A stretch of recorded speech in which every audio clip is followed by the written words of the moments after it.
when you mentioning a white guy, you never say this white guy. You say these guys. So why when you mention me, listen to me. Why when you mention a black guy, you have to say this black guy?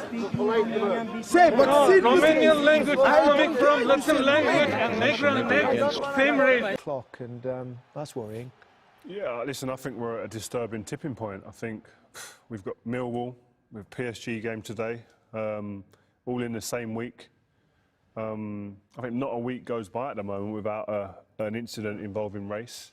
And I think we're at a point where something needs to be done. We're saying it all the time, but really the powers that be in this game need to make a huge stand. Well, it's good that the players have made a stand by clearly walking off together and showed unity. That's a step in the right direction. Yeah. Unity, showing unity in that sense, but it can't be just left to the players to do this. Obviously, we're not entirely sure of everything in that story at the moment, but we'll keep you posted throughout the night. But let's focus on that first half and amongst the players to go off the field of play, which I think needs applauding, but extraordinary circumstances. We're not quite sure whether that game will be completed this evening, but whatever happens in that game, PSG will go through with Manchester United losing. But it is good to see players sticking together under those circumstances.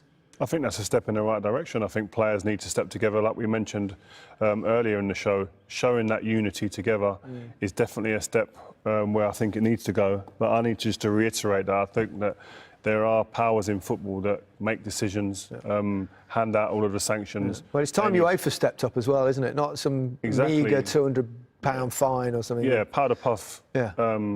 Sanctions for things like this that have gone on in the past haven't been good enough and has allowed people to feel that it's okay to do this type of stuff. There has to be something put down, set a precedent that is something that makes people sit there and think, actually, I better be careful and I better not be ignorant. OK. Well, tomorrow sees the premiere of the Bosman, the player that changed football. The next instalment of our award-winning BT Sports Films series, the documentary looks into the story of Jean-Marc Bosman and how the Belgian footballer took on European football's governing bodies to redefine the football transfer market. And that documentary follows another night of Champions League football. Liverpool's trip to Midtjylland is one of the early kick-offs with Manchester City up against Marseille at 8. There's qualification at stake in the matches in Amsterdam, Madrid, Salzburg and Milan, and you can follow all the games at once on the Goal Show.